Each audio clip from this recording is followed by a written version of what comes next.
I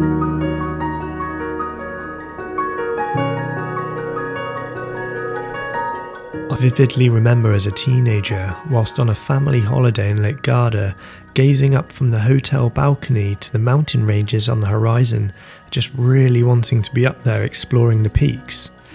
And although this wasn't my first trip back to the Dolomites, and I knew it wouldn't be wall-to-wall sunshine, something told me that this was going to be the best trip yet.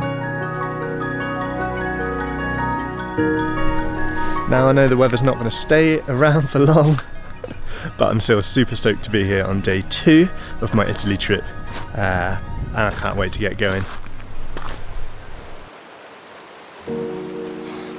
Thank you. 2.5 hours. Now, I wasn't wrong. Mountain regions are notorious at the best of times, and by choosing to visit the Dolomites at the end of August, I'd set myself up for some relentlessly wet afternoons. Mercifully, as I was about to find out, sandwiched by some glorious mornings and evenings. It wasn't long before I got my first spectacular view at the ever-popular Cinque Torri in Cortina d'Ampezzo. Although the 5 towers are a popular day hike for tourists, I was planning a stay further up into the clouds at the incredible Refugio Nuvolau, where I'd discover that it's not just the views that would make this trip so incredible. Some of my fondest memories are from meeting interesting people, swapping stories in rugged backcountry huts, and learning about their way of life. Interestingly, it was this combination of human connections I made with people, therefore, that made the views that much more powerful.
So after a couple of days up in the peaks, where your ears pop the higher you climb, and bottles of water hiss as you open them, just like they do on an airplane, it was time to come back down to the car and ready myself for the next location.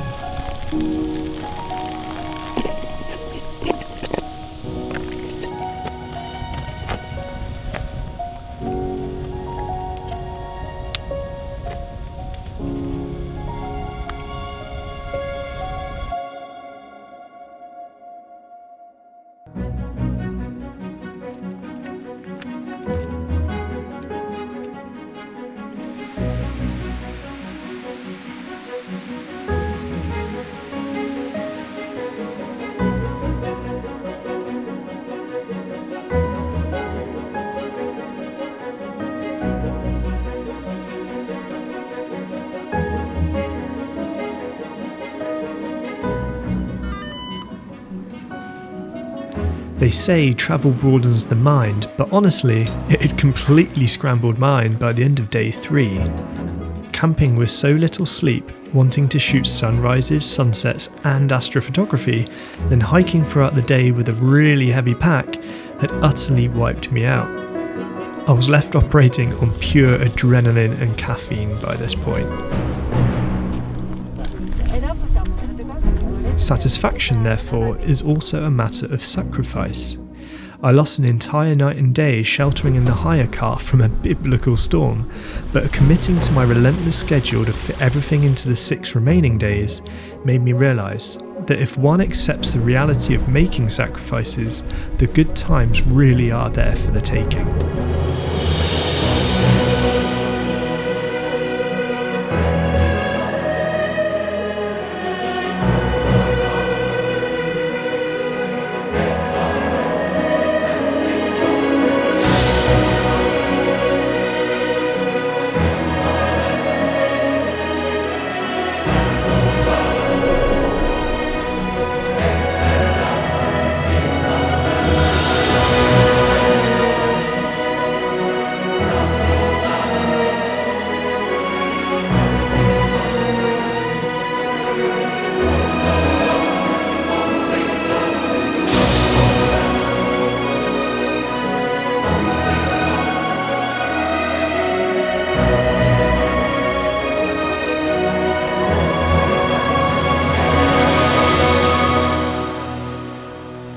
The experience had left me feeling energised but exhausted.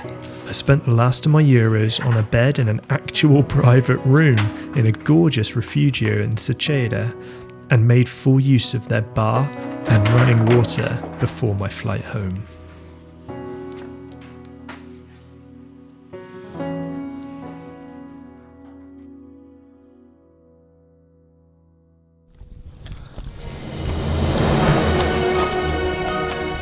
So this is me signing out from Seceda and indeed Italy. It's not my first trip around the Dolomites, it certainly will not be the last. If you're ever thinking about coming to Italy, please make the Dolomites one of your pit stops because it is insane. So if you've enjoyed watching the video, which I hope you have, please give it a like, comment below, tag somebody if you want to, and share it with your friends. That'd be greatly appreciated. So until next time, catch you later.